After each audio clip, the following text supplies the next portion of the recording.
Football.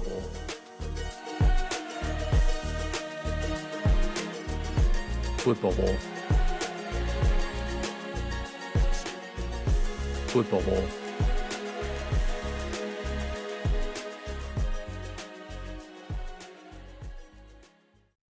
Hello and welcome one and all to the show that is all ball and absolutely loving the top three drama in the Premier League. It's the Football Ball Podcast. I'm Zach, your host, Mr. Stateside, and today we are diving into the world's most popular sport and its most popular and competitive league. Behind a black curtain, as you will. Just will be audio this time, but we're not going to just look at the table, and we're going to look at the souls of these clubs. We've got a new look top three that features a certain team from Birmingham that wasn't invited to the party in August, and I know Arsenal fans aren't happy to see. And we're also going to talk about Arsenal's mental block. Is it a jitter, or is it something similar to previous seasons? Finally, the big picture. We'll be looking into our crystal ball and also seeing how we did previously on our top players that we believe going into this 25 and 26 season before we again look ahead and discuss our Champions League champions, for lack of a better word, and our World Cup champions as well. Today, I've got Daniel with me. No cuz here, but we'll try to mention at least one Man United player. Daniel, how we doing? Doing great. Great intro, a lot of good energy, and a really eventful week. Just finished the final Champions League match day, so I think that was fun. Our minds are all focused in on the sport at this time of the year. So excited to keep that energy going as the season continues. Yeah, and we'll get into Champions League later. It was midweek madness or final day madness. I don't know what Jamie Carragher coined it on Paramount, but it was a lot of fun, including even a goalie score header off a set piece. Wasn't Arsenal either. It was a Portuguese team, and that put them into the knockout. So great to see there. Unbelievable finish. Unbelievable. So take a quick break. We'll come back. We'll take a look at the top three, a little bit at the relegation teams, and we'll jump into how our top three players we projected look this year, and finally look ahead to Champions League World Cup. Be right back after this. All right. Welcome back to the Football Ball Podcast. Still got Daniel here with me. Let's take a look at the top three. I called it a new look top three, really just because Aston Villa's there. We don't really want to mention Man United as much, but I said I would do it because they are creeping up there. They did beat the league leaders in Arsenal with 50 points, Man City 46, and Aston Villa 46, just 4 behind them. So, Daniel, let's start off with you. We don't need to hear any more from an Arsenal fan. What are we thinking about the league leaders at this point of the season? As a non-Arsenal fan, no surprise still to see them at the top of the table. One, it does tend to have been a team that has always gotten their points earlier in the year, the last few seasons, before having a difficult finish to the home stretch, allowing other teams to pass them at that point, I think. But the other reason it's no surprise is just the depth of the team that they have currently. I mean, it's impossible to, I think, view any other team in the world having their level of talent at every position, multiple players deep, and the ability to continue to roll with injuries sustained, necessary formational changes, playing whatever system they want at the moment. Just from a personnel standpoint, I think that was the one thing that always stood out about their ability to maybe finally do it this year and get that Premier League title once more. So no surprise to see Arsenal there. But as you mentioned, Aston Villa, a little bit of that surprise one, always kind of really seemed to be more success from Emery in the European competitions, but hard to argue their place if you look at some of the big games in particular that they performed really well in. You have to think Emery takes it personally. Some of these Arsenal Aston Villa games seem personal to him. I'm sure that he doesn't like seeing Mikel Arteta replace him, fellow Spaniard, and he's done a lot. Just briefly to get into XG, Aston Villa, third in the league, not just behind, 16 goals behind Manchester City in the table, tied on 46 points. They both, Aston Villa and Man City, have over 30 expected goals, right? Mentioned that Emery looks like a vampire. Yeah, no, thanks. Emery does look like a vampire, and just looking at these not expected goals, expected goals on the whole, Arsenal, Man City 43 to Aston Villa's 33. Aston Villa's had some great final minute wins. I mean, that's the DNA of a champion. It's also the DNA of a very, very much a danger team that can wreck the title race. what stands apart, I would say, with Arsenal, right? Like, let's just put aside the fact that everything you said was absolutely true, as far as getting their points early, floundering late. Reminds me of a certain Dallas American football team that can't really seem to close the door sometimes, especially when we get to the playoffs, which in the Premier League is coming up soon in the regular season, those final 10 or so games.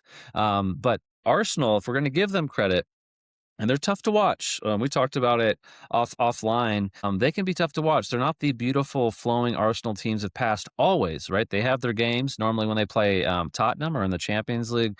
But if we're watching the Premier League, they're relying on their defense. And their defense, their expected goals against are just 17. If we're looking at Man City and Aston Villa, they both have 30 and 31 expected goals against. So this defense is showing up, but it's almost at the cost of the offense. And that could, in some corners, be interpreted as bottling, as the Brits would say, where when they get in front of goal, they can't seem to close because of that pressure from previous seasons not being able to close it out. We'll get into our predictions for now, but Arsenal, top of the table, 4 points clear, still a stellar defense, still a stellar goalie in Raya, but it's going to be Trossard that's going to take us to the promised land, maybe. And there I go, betraying my allegiances to Arsenal. So, anyways, let's move on at that point. Man City, if you could find a ticket for Man City plus 600 to win the Premier League right now, Daniel, what would you do with that? I would easily avoid it. It is just a situation where I think, man, like this year in particular, it's really hard to know what version of Man City, that you'll get. And it just feels like a club that has made this gradual, slow deterioration from world robotic superpower that could just destroy every single opponent they faced a few years ago in the season of winning multiple titles to now becoming this team that has had to, in a way, almost betray their own philosophy in terms of some of the possession style that Pep has employed in the past and has led him to that success. Now becoming almost reliant at times on a direct approach of a physically elite striker to have their success. And it's just been a weird decline to see. But at the same time, it's a team that has invested a ton of money on their best games, can still have elite moments where they have the world's best goal scorer and they have elite passing midfielders with almost in an Arsenal sense style defenders that are just almost in a way now all center backs, very risk Top adverse, notch. very Yeah. comfortable on the ball, better is an aerial presence. I think just the one area they falter is the athleticism and experience of those defenders is not quite to the level of Arsenal. I think the experience proportion in particular has been really showing lately for that Man City defense in a way that just puts so much pressure on their attack to score, which then inevitably seems to funnel down to this pressure on Holland alone to score. And Yeah, now for it sure. starts to feel as this player who is already achieving incredible FIFA World 11 type numbers is now like oddly being blamed in a way if the team doesn't win.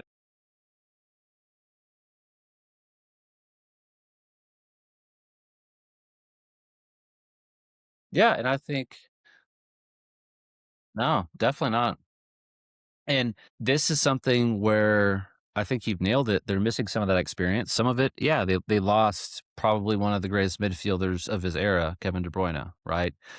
They've lost, so many great wingers over the year. David Silva, I mean, that's way back, but even just looking at their current injury history, right? So you lose your main playmaker, and just like we've seen with other teams losing not only their playmakers maybe, but also their lead defenders. Man City's losing Stones. It's crazy to say, Stones, nationally capped player, been a part of a lot of trophies and a lot of championships and a lot of tough games. Ruben Diaz, Gvardiol, they're missing these cornerstone defensive players that allow them to play in a creative way that I think they want to, and like you said, Pep wants to, but maybe he's had to sell his soul a little bit to stay in this race, playing a more practical side. And also on top of that, you know, I think the writing was on the wall. We may have even called it out when this happened in an earlier podcast, but Donnarumma It's not a player known for his footwork. We're not building from the back anymore. That is gone, right? We're going to put,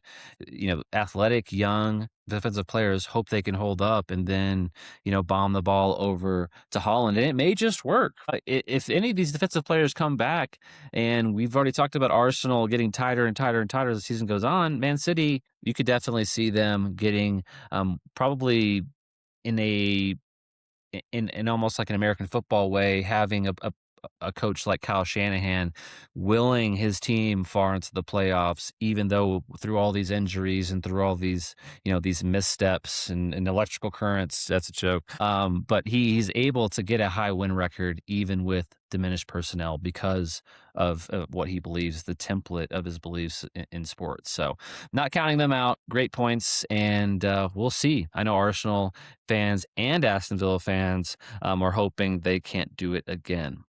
And speaking of Aston Villa, yeah, go for it. Oh, yeah, you're a goalie coach. I would expect nothing less. Yeah.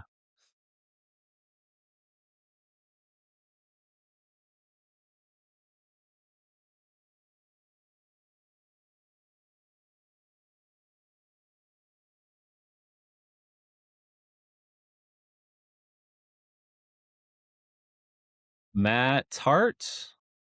Was it Hart? Joe Hart. Yeah.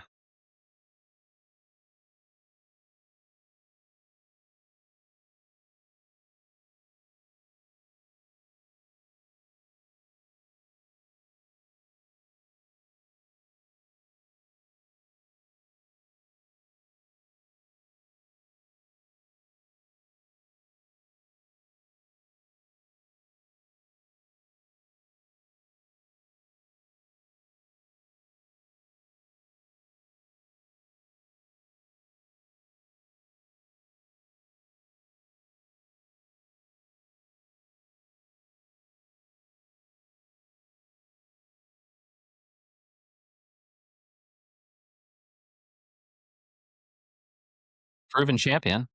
Yeah.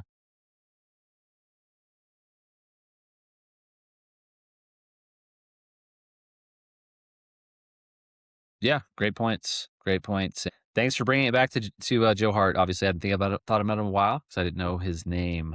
All right, let's move on to Aston Villa, the new kid on the block. We've seen some not even hints, some outright claims to them being a top three team. Of course, they were in the Champions League last year after their fantastic performance in the year prior to that. So I think I was hoping I could bury this team 3 games in when I believe they were winless, when I believe their offense was looking extremely poor, when I believed that they believed Sancho was an actual legitimate option for their offense and someone that could take their team to the next level. I mean, get rid of Ratchford, bring in Sancho. I would just check to make sure there aren't any Man United plants in that back office.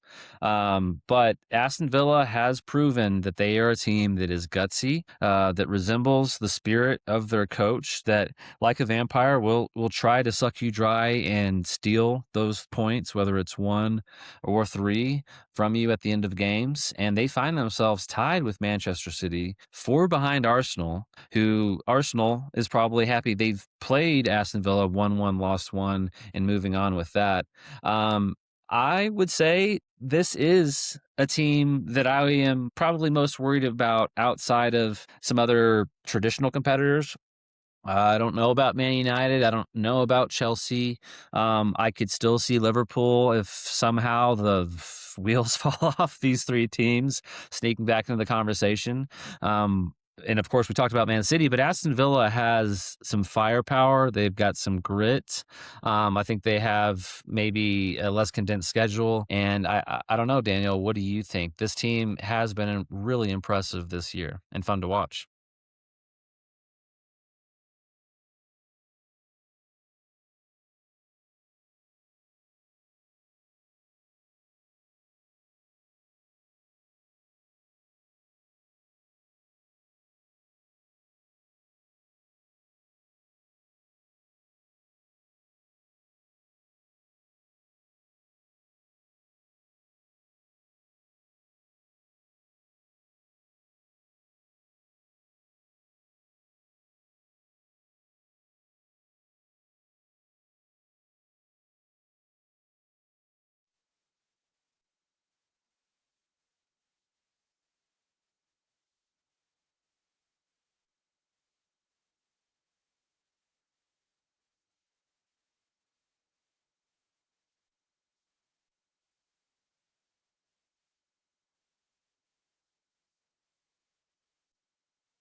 Yeah, insane.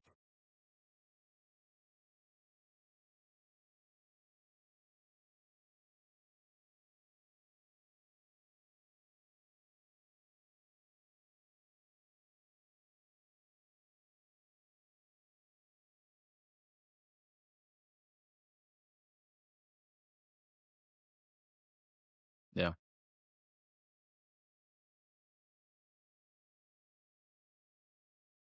Mhm.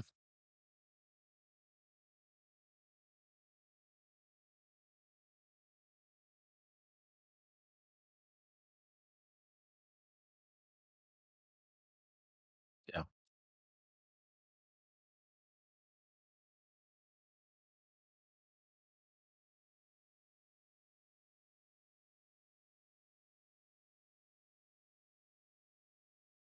Yeah. Okay. Fair enough. Just playing devil's advocate here.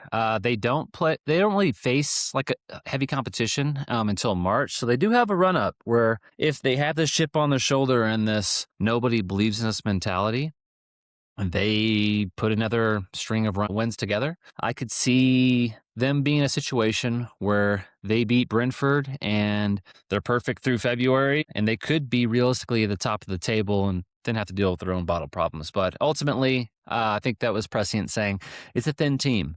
They haven't given them a lot of options this year outside of ones like Sancho, right? I think they need a little more depth to challenge, and an injury could derail them, especially if they lose their World Cup winning goalkeeper, God forbid. So, all right, Daniel, I'll put you to the question because I'm a coward and you're going to have to go first. Before we go to break, let's make our predictions for who's going to win the league. And you can feel free to troll me.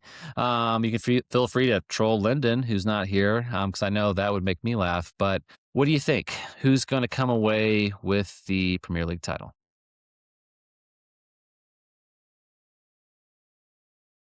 Oh, God.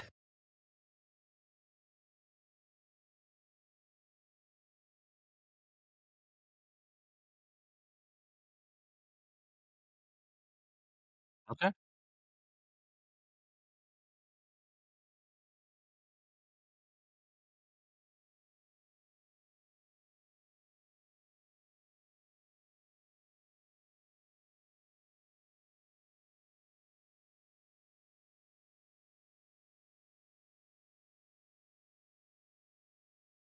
Yeah, there's no way they lose to Fulham, right? It's impossible.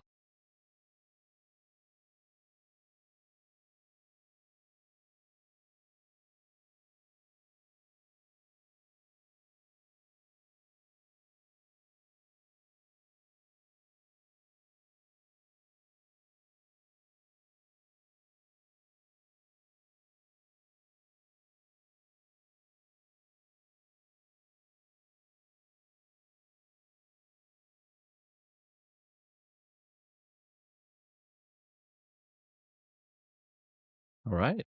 Wow. I love the Man United case, gotta say. And wow, wouldn't it be something if Man United did win every game from here on out and somehow won the Premier League? It would almost feel like the Patriots being back in the Super Bowl. It would be that level of PTSD, I think. For me, man, and I know there's not a lot of listeners to this, but the few that are would probably be friends, family, and Arsenal fans from my supporters group. So it almost pains me to say this, but I don't think Arsenal has the mentality to win in the Premier League due to the overall collective pressure that they feel when it comes to this competition. Um, I could be proven wrong by performances in the Carabao Cup. That has more of a convincing ring to me than the Champions League, which seems apart from the Premier League and the history and the pressure, even. It seems like icing on the cake almost, which is strange to say as a team that's never won anything except for like a Champions Winter Cup.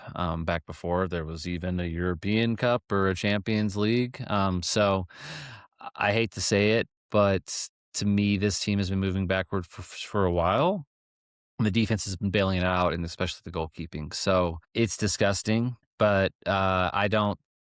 I don't think that there's anyone more equipped to take advantage of this than Pep Guardiola financially as a joke, but in all seriousness, kind of like foreshadowed a little bit, if they even get back some of these players that they're missing, on top of Rodri, who's getting better and better. And yeah, maybe he's frustrated, got a red card, watched too many Chelsea games, but I can see this team really gaining steam.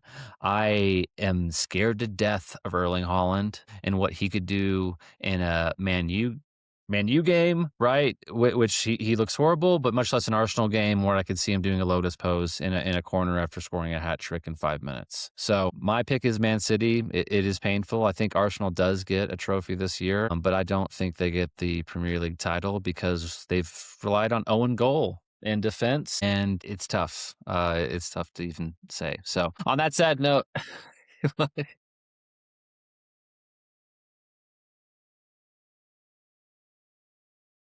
yeah.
Oh my gosh.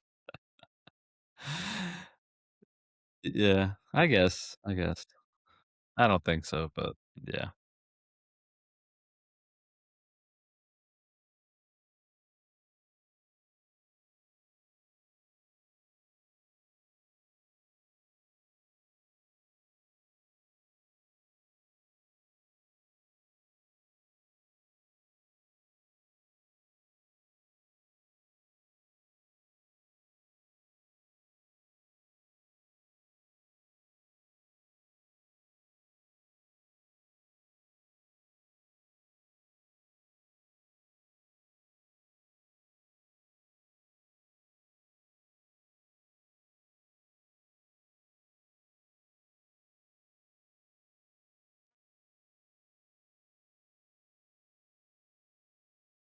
Maybe Yorkes, or how they pronounce it, I'm not sure, but Portuguese league? Yeah, yeah.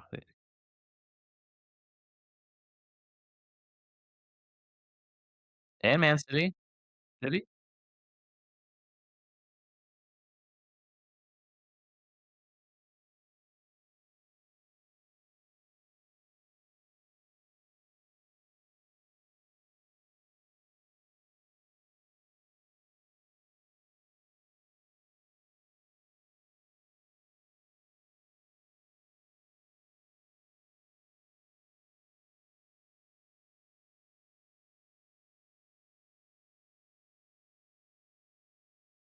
Yeah.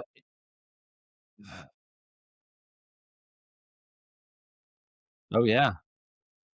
Oh, yeah. No, it's gotta be one of the more exciting title races, and that's really a product of Arsenal being in first as always, but on top of that, just because it's condensed, and there are people that are Man United fans that have seen faltering and have 0 faith in their ownership, and then they see something, hey, not too far from Arteta, right? Let's put a handsome guy and a pea coat that used to play for the team in the midfield, and maybe he's associated with some success or some handoff from a previous generational coach like Sir Alex Ferguson or Arsene Wenger. So they're getting that feel good. They're getting that nitrous hit. But they, to your point, can at least remember the good times when they were the dominant force, right? So I appreciate your insight. I would say you didn't take a psychology degree, so stay out of my effing brain. But regardless, I know it's all from a good place, and it is something that lingers, obviously, for Arsenal fans losing by a point, right? The red cards, all the excuses you can think of, but from the outside looking in, it looks like a very sound team with a cohesive identity and maybe a little bit of a chip on their shoulder where people are doubting them and saying, "Oh, same old Arsenal. Oh, this Man United team came in and won, a 3-2 with two wonder goals," and they believe that saved, not only their season but their future. So, touche, and I hope I'm proven wrong. All right. That's for the first half of the Football Ball podcast. Stay tuned. We're going to go and look over our top threes. As far as player goes, we're done with teams for now. Players coming up. Let's see how we projected our players, who's actually top three statistical performers in this season. Well, then we'll finally touch on a little bit of relegation, a little bit of Champions League, and a little bit of World Cup, because I think we actually have an opportunity with this World Cup coming up and this expanded format to really have a lot of fun with the teams that are going to be in, because we know parities in soccer. We know there could be some major upsets coming. We'll be right back on the Football Ball podcast. All right. All right, welcome back to the Football Ball Podcast. It's Zach, aka Mr. Stateside, Mr. Boycotted Stateside. Hopefully not for the World Cup, but still here with Daniel, our resident football coach from the great state of Texas. Always a pleasure to be here with you. We had our podcast where we kind of gave our top three players that we thought we'd really want in this season. Not only want them, but also thought that they were performing at the highest level. Some of them absolutely on target, right? Erling Haaland, even Slobozlai. I would say that to call out a positive Liverpool player, Van Dijk, maybe not as much. He's had some great moments. Obviously, he's shown some great leadership, getting through some major tumults, obviously, with the death of a teammate on top of a huge roster overhaul. So maybe we'll give Van Dijk like the honorary. He's playing well just because he means so much to the team and he can still knock one in. But maybe not a top three player, even in that capacity. But just looking back on who we thought were top three players, um, in this moment, who would you keep in that list?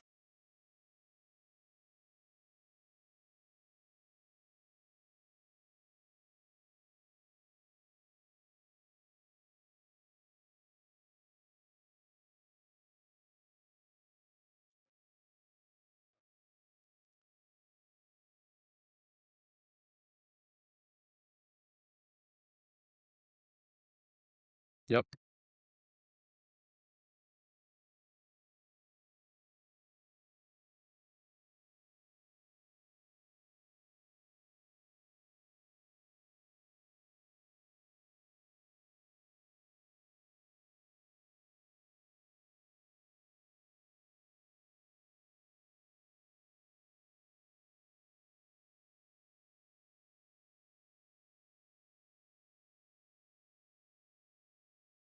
It was versatile.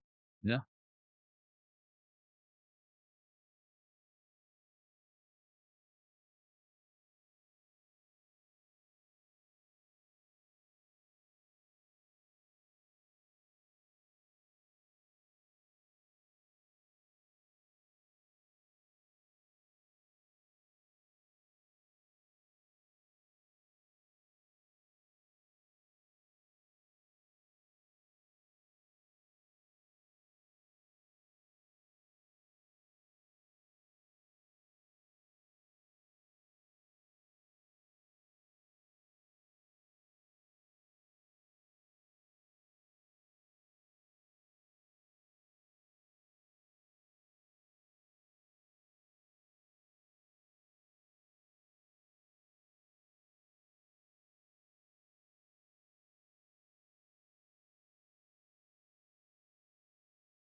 Yeah, and it was crazy because it seemed like for the first time in a long time, Liverpool really reached out and tried to make a big splash and bring in a lot of talent and a lot of big names, and in turn pay off even some of their current big name talents. Even knowing, by history that some of these weren't going to pay off, and much less like Salah maybe wasn't going to play like the best player in the Premier League again. And imagine if he was playing that well, right? I would think, easily be in first place and way above, even the current league leaders. They probably have more than 56 points, but I digress. Even last year, it wasn't an impressive victory, but I bring that up just to say that this is a guy that you're bringing up that doesn't really pop on the stat sheet when you look at XGs or assists or whatnot, but you see his control, his versatility, his pass percentage being at 91, 92% in Premier League and Champions League, his ruthlessness on free kicks. We've seen it in the Champions League as well as the Premier League. So I agree with you. Is he top three? I'm not sure, but if you couple it with kind of the failures of the old guard as well as the new transfers, I think that without him, this team would be in big trouble. All right, let's move on though. We talked about Erling Haaland. We talked about Sloboslai. I think that we threw some other players in there, like James Milner. Honestly, a legend in his own right, a guy that is on a team that is successful and that has played valuable minutes. I'm sure is almost like a Jackie Moon type character in the locker room, right? But I have to kind of at least give you a couple minutes to talk about this. Daniel, how are we feeling about our spirit animal, James Milner?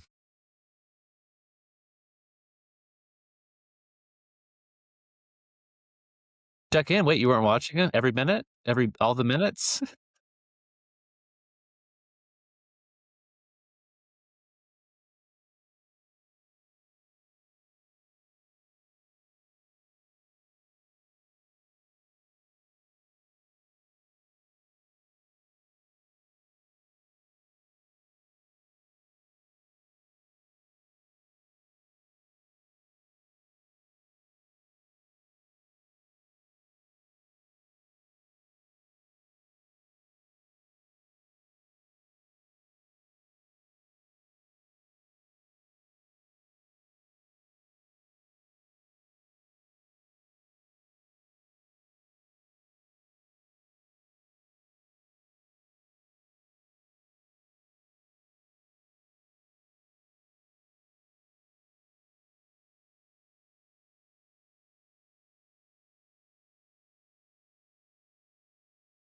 Brighton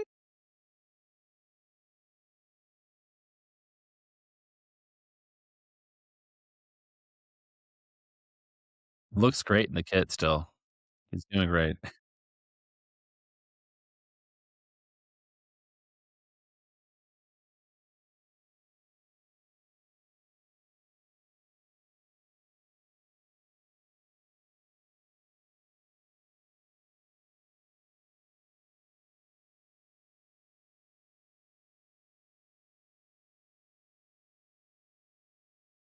Yeah, no doubt. He's gonna play another 5 years, right? If LeBron James could get away with playing 8 minutes in a game, he'd be playing until he's 60, and that used to happen back in the 19th century.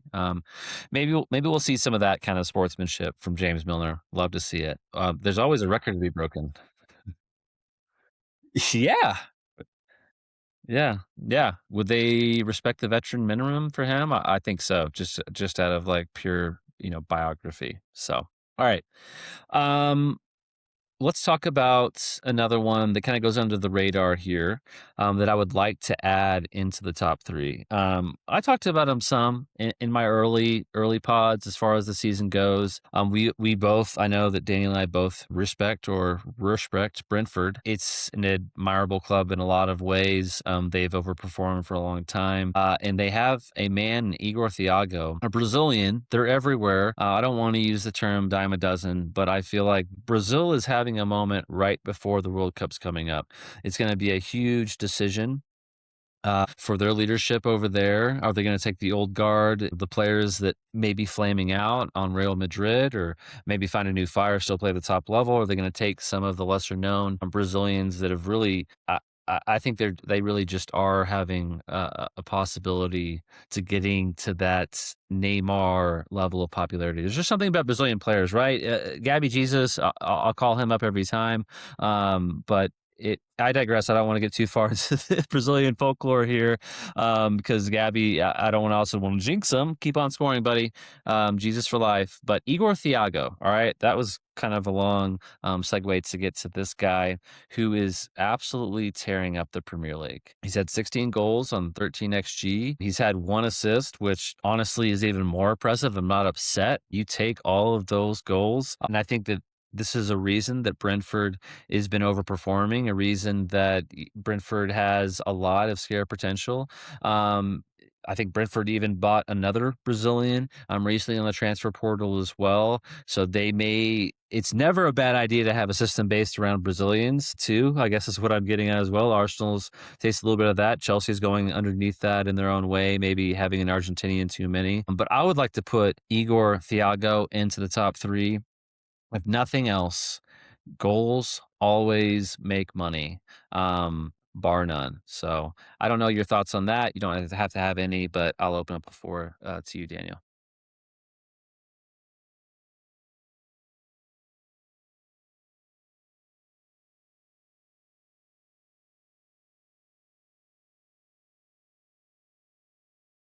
Oh no.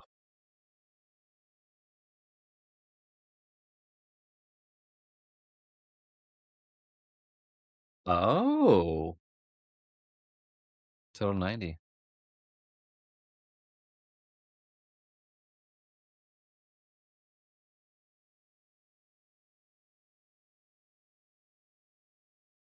I'm here for it.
Oh, and I hope he performs this weekend. This Sunday, Aston Villa, Brentford. I know who I'm going for. If Brentford wins it, just like Leicester did over Arsenal, as my dog is telling me he needs to go out. If Brentford wins it, if they take it over Man City, Arsenal, whoever else, hey, that's just another great Cinderella story, and I'm all here for it.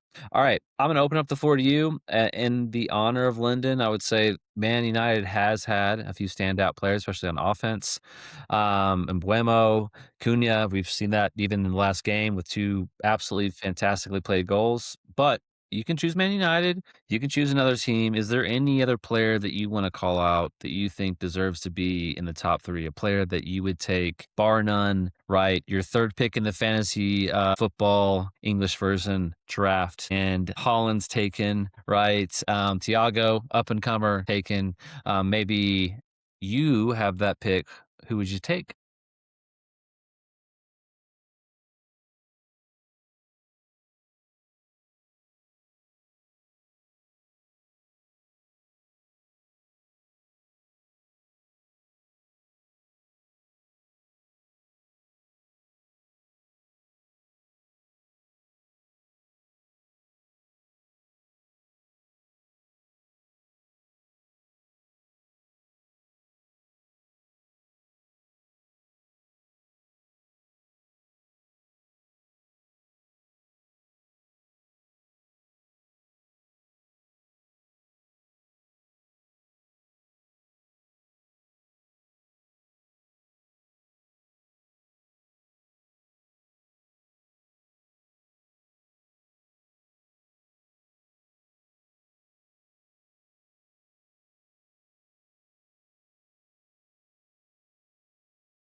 Damn, he did it.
Yeah, two great choices. I think two talisman of the team. Maybe Declan's not the captain; he's a spiritual captain for a lot of Arsenal fans, a lot of probably English fans as well, and then yeah, for sure. And then Bruno, we know, is that consistent rock, right? Other fans hate him.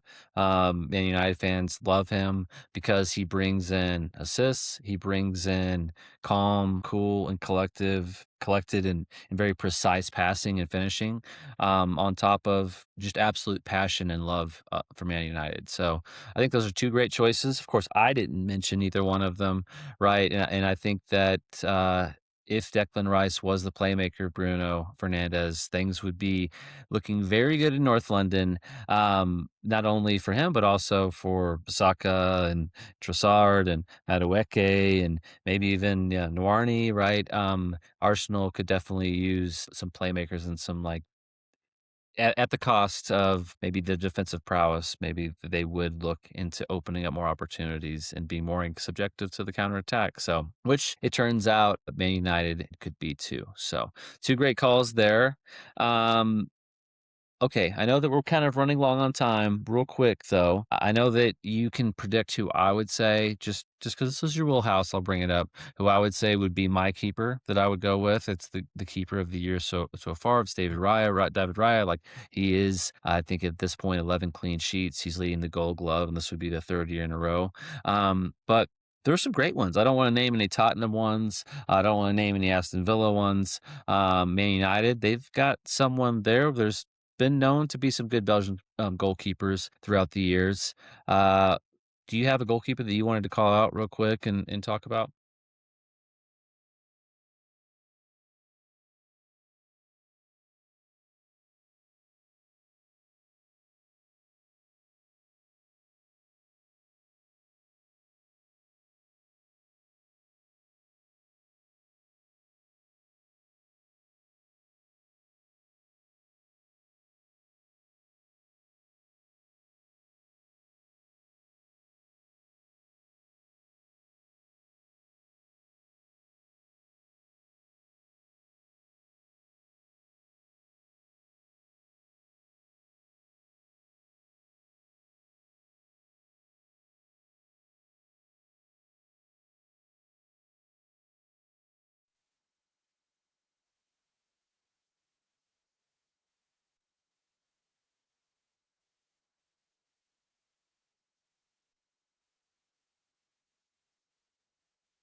Yeah.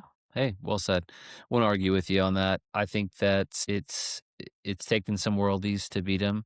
Slobozlai, we saw two last week, the Man United game with the two Man United attackers that I called out earlier as well. Acuna and Mbuemo, absolutely just even with David Raya getting a touch on it, couldn't stop him.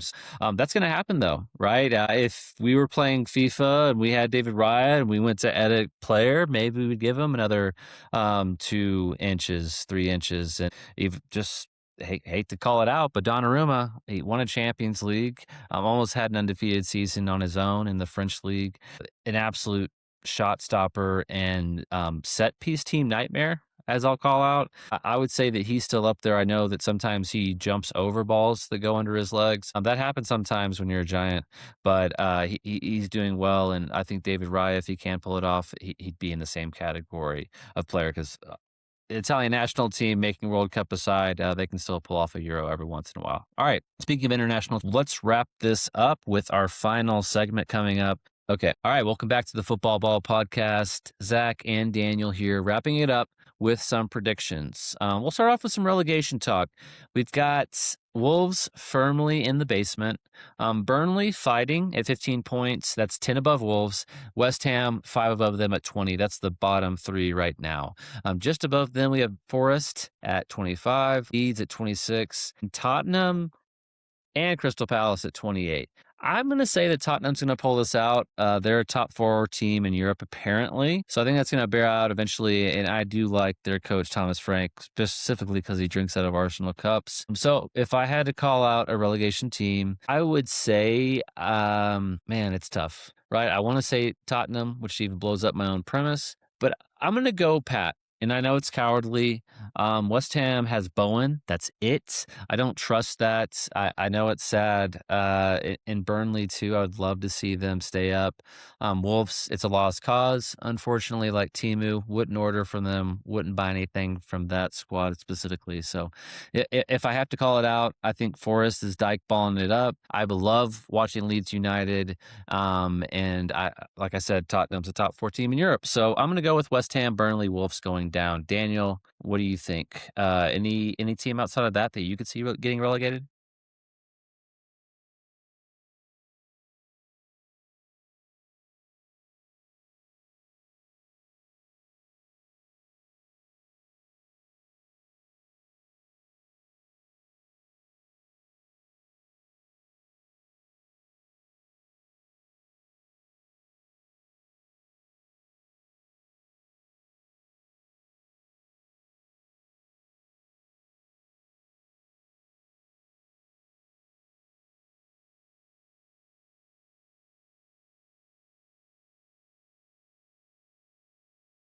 Maybe an American too. Come on,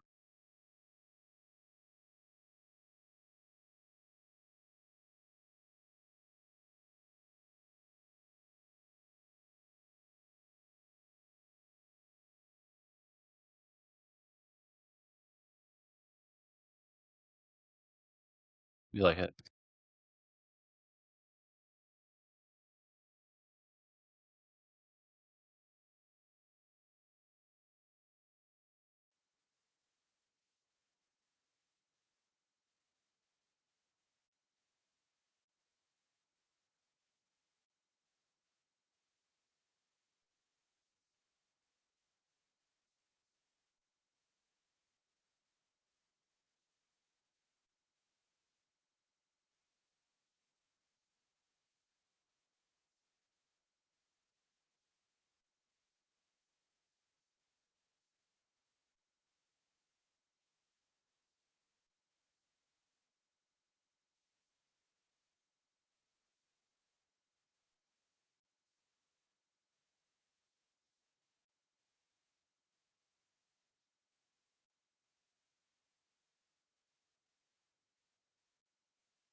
Yeah. Mateta needs to grow back the mustache and take an authority figure with Nketiah as his sidekick. I feel like that's the way forward for them, and I have faith in him. honestly. I love Mateta. I think that an embattled manager can kind of rally the troops, and make it happen. If for nothing else, financially. I mean, I'm sure they had some financial windfall last season with their performance, and there is going to be some pride there. But fair enough, honestly. If I feel like Nottingham Forest was in a similar situation, they had to change guard. I think Crystal Palace may be too cheap to even do that, which that's not a judgment. It's just a statement. All right, let's move on. Quick fire here for the end. We've got Champions League, we've got World Cup. Let's start off with Champions League.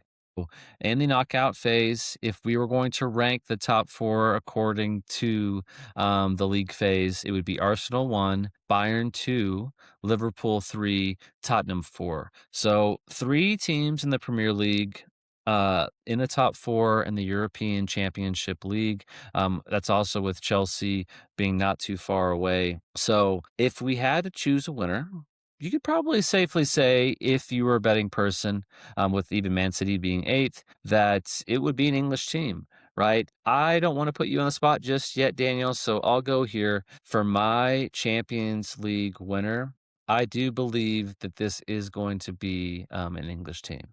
And I don't believe this is going to be a team that has ever won a Champions League before. I think that this is a team that, for some reason, it becomes the whole of its parts. It plays creatively. It plays effortlessly, almost too effortlessly sometimes, as far as Calafiori, Areze comes, with the counterattack being its greatest flaw. But if this team is allowed to play in possession, has Declan Rice playing in a prominent role, has Saka playing, has David Raya at full strength, as well as their pillars of defense in Saliba and Gabriel. I would say that this is a team that has everything they need to win this. They've been close. They lost to the championship winners in PSG by a slim margin, I would say. Donnarumma, thanks for the nightmares. But I'm seeing Kai Havertz play. I am seeing Yorkes play. I am seeing Martinelli playing like a Brazilian world beater. I think that this is something they don't have, that mental block. This is something where they can almost supersede the superstitions of the Premier League and say, hey, we're actually the best in Europe. We can play in this style and beat the teams that destroy their domestic leagues in some circumstances in Bayern and PSG, and Sporting and some others. But obviously, there's some landmines on the way. But if I had to pick it, that would be my team. I think that Arsenal will lift the Champions League trophy at the end of the year.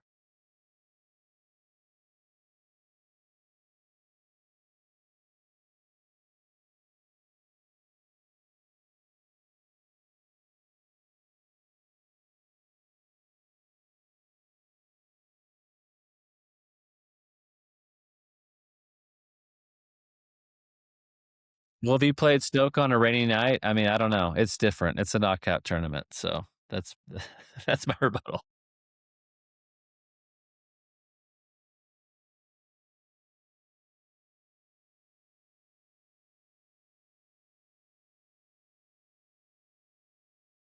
Yeah.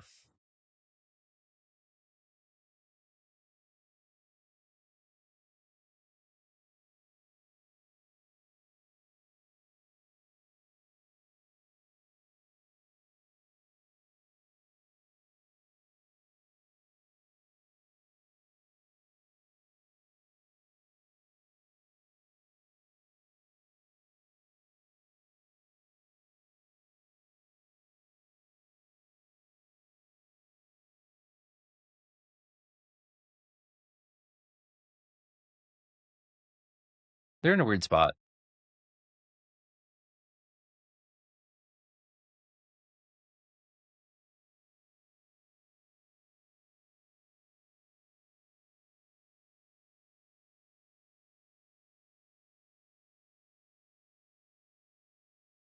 Yeah, I agree with that actually.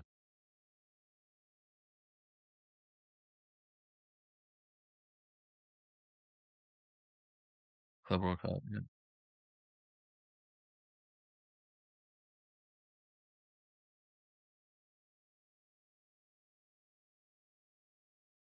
think that's smart. I mean, even some of these dark horse teams, hey, you want to believe in Real Madrid, Inter Milan, that's the 10th and ninth seed respectively. Hey, even outside of that, Man City, Sporting, I don't really see that happening, but crazier things have happened. We'll see. It could come down to being in form, and it could come down to health, just as always with sports. All right. Finally, you bring up the German team in Bayern Munich. Some would say that is the training ground for the German national team to some respect, and to great recent success, even if the semifinals aren't good enough for Germans. Um, I'm not saying America things are going great over here, but man, I'd feel a lot better if even I made a quarterfinal, much less a semifinal of a World Cup, especially at home. So for the World Cup, let you start off with this one. Just throw it out there. We don't have, you can do the final if you want. Just off of vibes, I guess, at this point, because we are still a ways away and a European playoff away from knowing who's actually going to be in the World Cup finally. Who do you got, Daniel? Vive la France, or what are we thinking? Oh no,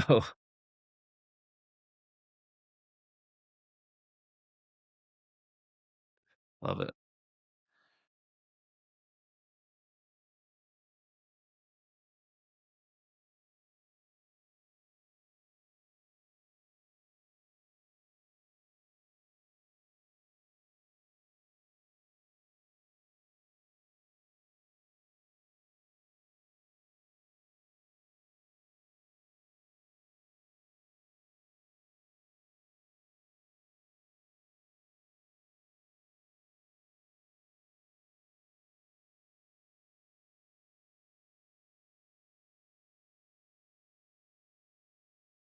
Oh no.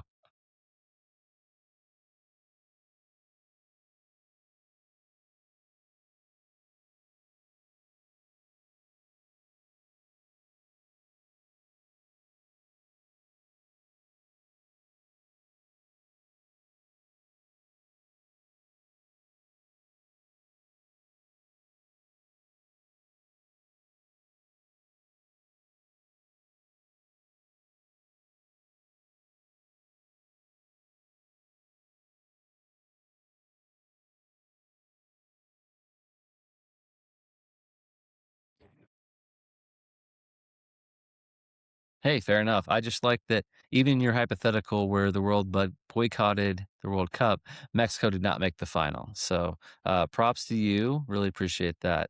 And honestly, fair enough. Reject the premise. It's way too far in advance. And even seeing a South American team beat France in a final, a Croatia team making a World Cup to lose to France in a final, a Netherlands team that I think we all loved, one that also beat Mexico, making it to a final to lose to the Spanish super giant. It's always fun because it seems like there is an opportunity for a team to sneak in there and make a statement. I mean, Uruguay is going to be playing, and they've actually won a World Cup, and they've now got a vampire playing on their team. So for me, though, in all seriousness, if I had to pick a winner for this World Cup, um, I do believe that there are a lot of teams in this hemisphere that could do it with the right circumstance. I believe there's a lot of teams in South America that could do it with the right circumstance. Argentina I think, has a really good setup to run it back, but it really does come down to your matchups as you go further on in the tournament, and there's always going to be surprises. To Daniel's point, so for me, I'm just gonna make the same prediction I do every World Cup, and it hasn't been very prescient lately, but we're still gonna roll with it. I'm gonna go with the German national team winning the World Cup. They are staying in Winston-Salem. They'll be smoking cigarettes. They'll be drinking half orange juice, half Budweiser, morning protein shakes. In all seriousness, though, I think this is a team that has a lot of talent. I think this is a team that still has one of the world's best goalkeepers, which is always a requirement, in my opinion, to win the World Cup. At least if you're going to have to face up with another superpower of a soccer team like France did with Argentina and some other examples. So For me, I think as far as for world tours, it's for Neuer. I think there's a lot of Germans on this national team that have a versatility. I know that they've played very poorly since winning their World Cup, at least as far as their own standards. So that's always a pitfall. Last World Cup was kind of a bummer as well. But again, that's my choice. German national team lifting another trophy in New Germany, aka America.